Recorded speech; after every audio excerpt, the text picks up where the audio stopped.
Time now for the morning rush. An Albuquerque man charged with 2 high-profile murders is now accused of stabbing another inmate at MDC. According to the criminal complaint, 21-year-old Isaiah Garcia stabbed Christopher Byers with a makeshift shank more than 20 times in the neck. Byers is charged with murdering Garcia's 16-year-old half-brother, Thomas Nunn. Garcia is awaiting sentencing for 2 murders that happened in 2019. The first ever Air Force general to be convicted in a military trial will not lose his job or rank. That's over trying to force himself on his brother's wife. A judge found Major General William Cooley guilty of forcibly kissing the woman when she gave him a ride from a family barbecue in New Mexico in 2018. He will have to forfeit nearly $55,000 of his pay over 5 months. We're learning more details on the armor on the set of Rust, where Helena Hutchins was killed. Deputies with the Santa Fe Sheriff's Office interviewed Hannah Gutierrez-Reed following the incident. Her story raised concerns when she told deputies she couldn't tell the difference between a live round and a dummy on the day of the shooting. The case is now in the hands of the Santa Fe District Attorney. An investigation is underway after a Rio Rancho Target employee is accused of secretly videotaping a minor in the dressing room.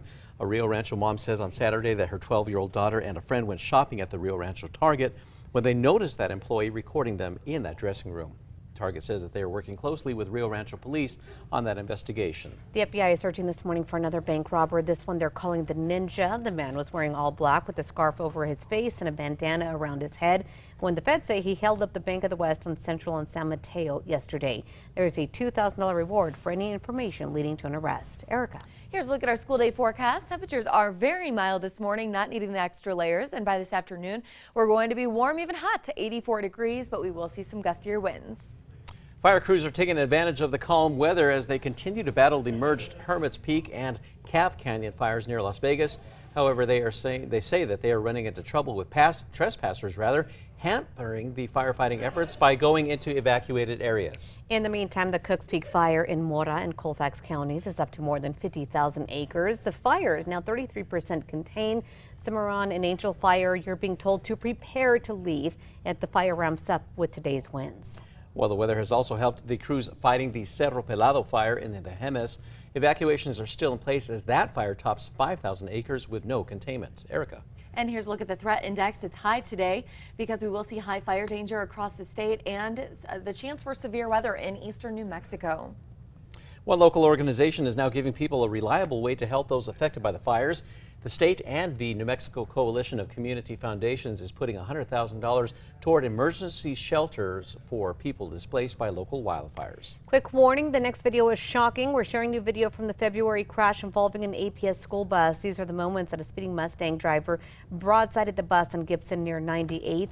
2 students suffered broken bones in that crash. The driver of the Mustang is facing criminal charges. Erica. All right, let's get a check on that morning drive. Here's a look at the maps. They are looking mostly clear. Actually, there's I-40 East is closed between exits 160 and 161. And we're taking a look at the Big I, starting to see some traffic there.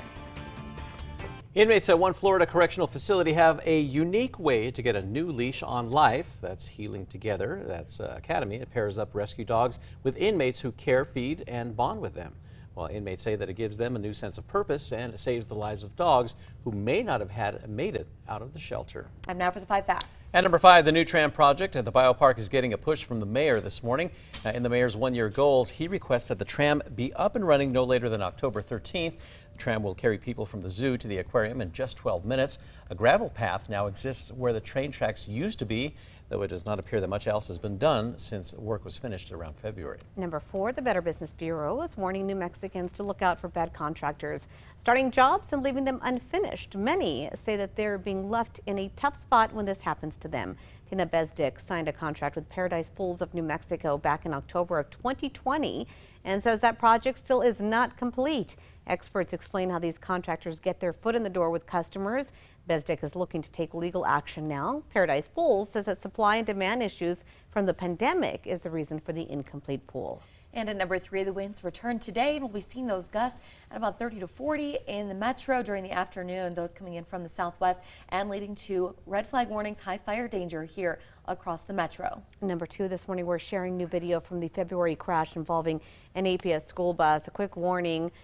The video, if you want to watch it, is on our website, krqa.com. It's pretty shocking. There you We'll see the moments that a speeding Mustang driver broadsided the bus on Gibson near 98th. 2 students suffered broken bones in that crash. One girl with a broken pelvis. The boy walking down the aisle just before the crash ended up breaking his femur.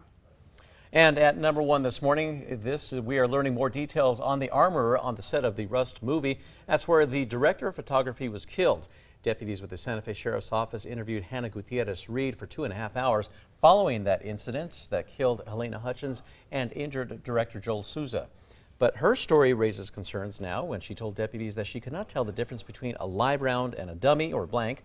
The case is now in the hands of the Santa Fe District Attorney.